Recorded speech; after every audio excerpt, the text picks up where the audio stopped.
Réaliser son ascension. Comment l'âme accède à la conscience supérieure de façon accélérée par le sentier de l'initiation. Sérapis B, transmis par Marc L. Prophète.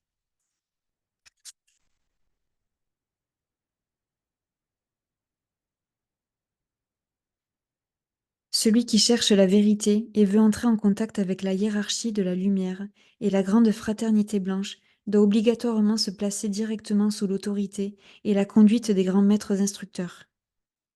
S'engager sur le chemin qui conduit à la maîtrise, à l'accomplissement, à la victoire et à l'ascension est une démarche initiatique.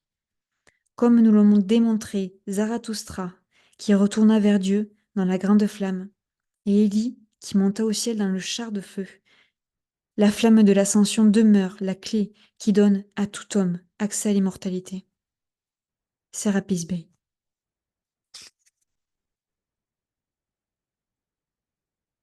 Les intuitions de Sérapis, transmises par le maître et par les enseignements du sentier du Sphinx et de la grande pyramide. Recevez la paix du cœur de Luxor. J'ai entendu la discipline de Dieu et je l'ai ressentie comme la manifestation de son ordre. Du chaos et de la dimension de la pensée et de la confusion mortelle, j'ai perçu la sphère lumineuse de l'intelligence christique frapper fortement la ligne de la pyramide, comme si elle venait de l'étoile dragon. Et j'ai vu la chambre du roi. Et j'ai vu la chambre de la reine. Et j'ai vu la pyramide des vies, et j'ai vu le maître maçon tracer sa ligne. J'ai vu la sûreté de la géométrie divine. J'ai vu la pierre coudée. J'ai vu la mesure d'un homme. J'ai vu comment chaque homme doit faire l'effort de s'adapter au plan global. Il lui faut la connaissance et un flambeau. Il lui faut traverser la chambre et parvenir à l'initiation. Et l'homme doit passer de la mort à la vie. Car le soleil, la lune et les étoiles, ainsi que les sphères lumineuses de la création, sont des foyers concentriques, des orbes de lumière, des amas de lumière, d'énergie, de densité, de manifestation. L'homme l'est également et il ne le sait pas. Car la galaxie interne en mouvement est aussi soumise à une certaine autorité.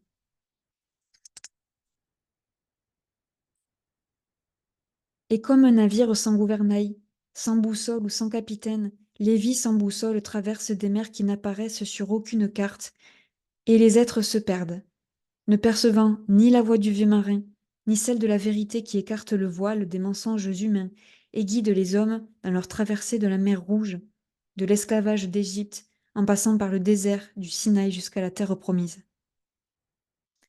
Il est très regrettable, mais il est très vrai, que dans les disciplines humaines, le cœur est souvent si familier avec les cadences et les aspects de la vérité qui s'est formé du tissu cicatriciel, là où siège la conscience en l'homme, au point que celui-ci ne peut plus se satisfaire de la sainte doctrine de notre foi. Et c'est de notre foi qu'il s'agit. Les hommes doivent apprendre à calmer leur esprit, comme on se saisit d'une lame d'acier et qu'on se garde de la bouger de quelques centimètres jusqu'à ce que l'on reçoive l'ordre de combattre. Un soldat sait se contenir et se tient à l'écoute des ordres de son capitaine. Le cône de feu passe d'une faible lueur à l'éclat de la lumière blanche, et le résidu cendreux lui-même est consumé. Et l'on ne doit pas oublier l'œuf du serpent, car il se peut très bien qu'il donne la vie, non seulement à un serpent ou un serpent de mer, mais aussi à un dragon. C'est pourquoi le cône de feu doit être préservé jusqu'à ce que la lumière aveuglante de la transposition, de la transmutation, consume les impuretés et produise le fruit de l'œuf cosmique. L'infini ovoïde est à la portée de l'être mortel. Lorsqu'il l'invoque, l'homme perd son caractère mortel. Mais l'immortalité a un prix qui est très élevé. Elle exige de l'homme ordinaire qu'il se manifeste sa grandeur, qu'il manifeste sa grandeur. Le pouvoir même de la pensée de Dieu qui bâtit le monde fut de structurer l'énergie en un tout cohérent, afin que le plan établi par la loi universelle puisse se manifester dans une géométrie cosmique, en prenant la forme de myriades de forces de la nature aux multiples modèles, hélices, cônes, carrés, cercles et autres figures géométriques. L'usage qu'a fait la nature de toutes ces diverses formes géométriques devrait montrer à l'humanité que la pensée de Dieu a vraiment utilisé la connaissance de la géométrie cosmique pour créer dans le monde de la forme un ordre parfait dont la structure est admirable. En contemplant cet ordre, le genre humain devrait se rendre compte que les mystères de la création ne sont pas le fruit du hasard, mais qui suivent plutôt un modèle de joie, d'ordre, de dessein et d'intention. Si cette intention se manifeste en tant qu'harmonie de la nature, cette même intention doit aujourd'hui apparaître en tant qu'ordre et discipline dans la vie de ceux qui aspirent à l'ascension. Je m'adresse maintenant aux gens issus de tout le corps planétaire qui ne sont pas présents ici à Luxor, mais qui désirent suivre la même démarche que nos disciples et vivre leur ascension au terme de cette incarnation. À vous tous, je dis qu'il vous faut observer une discipline peu commune. Veillez donc à conserver l'harmonie, afin que le cône n'ait que peu de résidus cendreux, et que la dent du dragon ne se retrouve pas à l'intérieur de l'œuf du dragon. Les hommes ne peuvent fabriquer des corps immortels avec de la substance mortelle, ni des idées immortelles avec des concepts mortels. À partir de sentiments mortels, ils ne peuvent fabriquer des sentiments divins qui enveloppent le monde et créent la grande pyramide de la vie. La grande pyramide de la vie jaillit du carré géant de la pensée de l'architecte divin. C'est une pensée dont tous les angles sont droits, et dont tous les quatre coins, et dont les quatre coins génèrent la beauté de la perfection, s'élevant des sphères de la dimension mortelle. Puissent les hommes comprendre le sens de tout cela. Car la base de la vie est dans la forme, mais s'élève hors de la forme. L'ordre social, l'ordre des individus, l'ordre des nations, l'ordre de la hiérarchie, tous les ordres ont une structure géométrique. Et les pierres coudées qui composent ces divisions, alors unifiées, grâce à la force de cohésion, adhèrent l'une à l'autre par le pouvoir de l'amour, qui estime qu'aucun sacrifice n'est trop grand. La science qui sous-tend l'ascension est réellement une grande science. Et la contribution apportée par l'humanité à l'ordre du monde y fera apparaître une colonne d'une grande beauté, une pyramide de vie en harmonie, une pyramide empreinte de grandeur architecturale.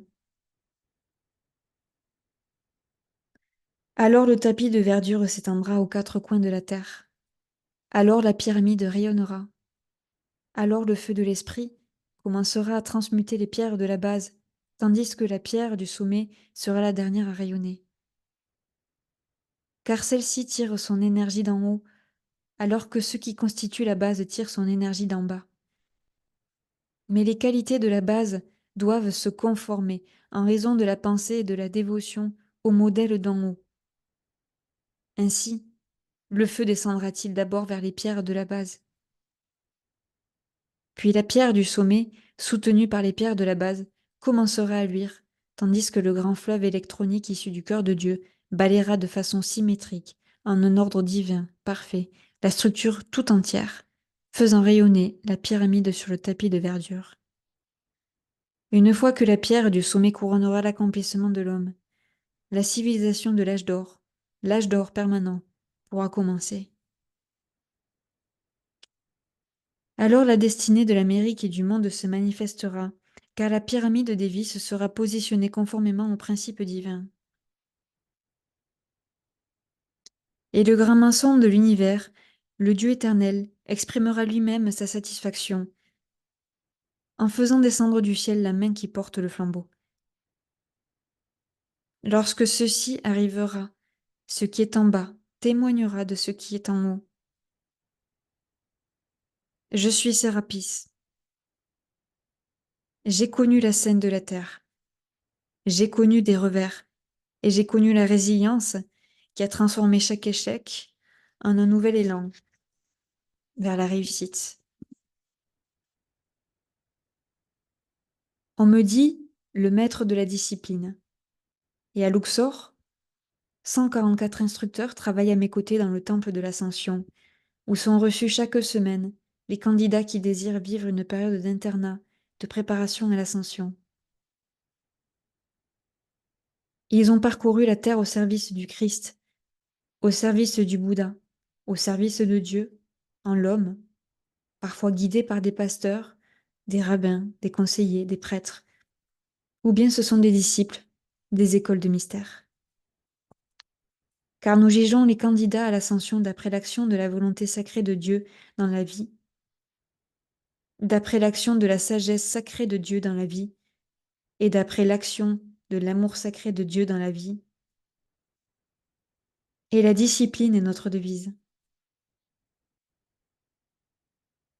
Que les cordes de l'âme se tendent pour ne...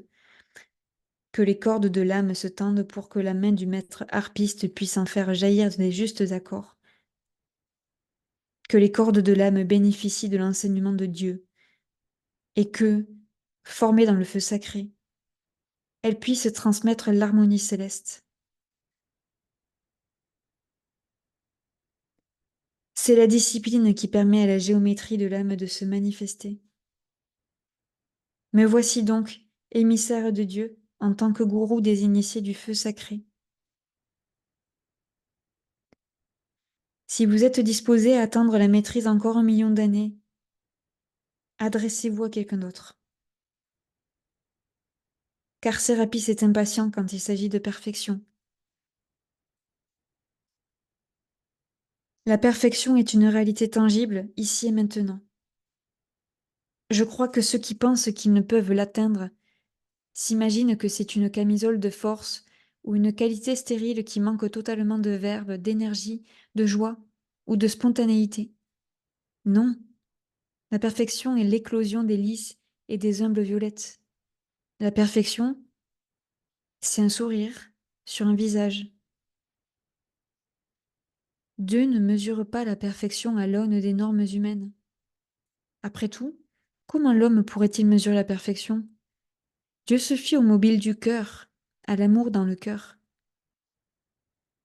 Et ce que l'humanité critique, Dieu l'élève au rang de perfection. Dieu ne s'inquiète pas de savoir si le dessin d'un jeune enfant est parfait selon les critères des plus grands artistes de l'époque. Ce qui importe à Dieu, c'est que la petite main ait dessiné une fleur comme son petit cœur a vu la fleur. Je suis Sérapis. Je perçois le besoin que le monde a d'hommes disciplinés. Et je vois la futilité d'une discipline imposée à la conscience réticente. Seul l'amour peut tirer de votre être profond les composantes nécessaires à votre ascension. Vous ne pouvez vous aimer plus que vous n'aimez Dieu. Nous n'avons pas besoin de compliquer la loi cosmique. La loi cosmique est l'amour en action. L'amour cosmique est la loi en action. L'amour et la loi cosmique sont votre foi, votre espoir, votre joie. Si vous pouviez voir tout ce que le ciel vous réserve, vous voudriez vite y accéder et vous envoler sur les ailes des aigles vers nos retraites sises dans les recoins les plus élevés des montagnes. Vous viendriez vers nous en courant, heureux de délaisser vos imbroglios de terre. Vous ne vous attarderiez pas sur terre, vous vous élèveriez toujours plus à partir de la fontaine de lumière intérieure. Et vous produiriez alors les fruits de l'innovation, de la créativité, de la nouveauté, des idées, des plans. Oh, il y a tant de merveilles que les enfants des hommes aspirent à connaître. Se consacrer totalement au service du Christ, c'est recevoir la récompense du Christ. C'est dans ce but que j'œuvre en faisant preuve de discipline. C'est à cette fin que j'initie. Et ce qui m'intéresse, c'est l'essor vers le sommet, l'or dans la conscience, l'or de la conscience. Si vous voulez être initié, je vous dis, soyez d'abord prêt à vous agenouiller au pied de votre propre réalité. Puis, acceptez de reconnaître qu'il existe une réalité que Dieu a placée dans certains êtres, certains maîtres, qui ont dépassé ce niveau et ce plan terrestre, et qui ont une plus grande compréhension du soi réel que vous n'en avez actuellement, bien que vous ayez les mêmes chances d'y parvenir. Ils ont cherché, et ils ont réussi à atteindre l'infini. Mais ils regardent derrière eux et tendent la main vers vous, car c'est par amour pour l'humanité qu'ils ont réussi.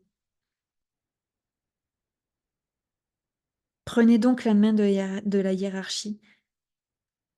Prenez la main qu'elle vous tend. Marchez lentement ou vite, mais marchez à une bonne cadence, en suivant le rythme de votre propre réalité. Avancez résolument vers le but et remportez le prix de l'appel supérieur, celui de la loi du soi intérieur. Et sachez que si vous voulez y parvenir rapidement, je suis là pour vous pousser en avant. Je suis là avec l'épée de la flamme de l'ascension. Je suis Serapis Bey.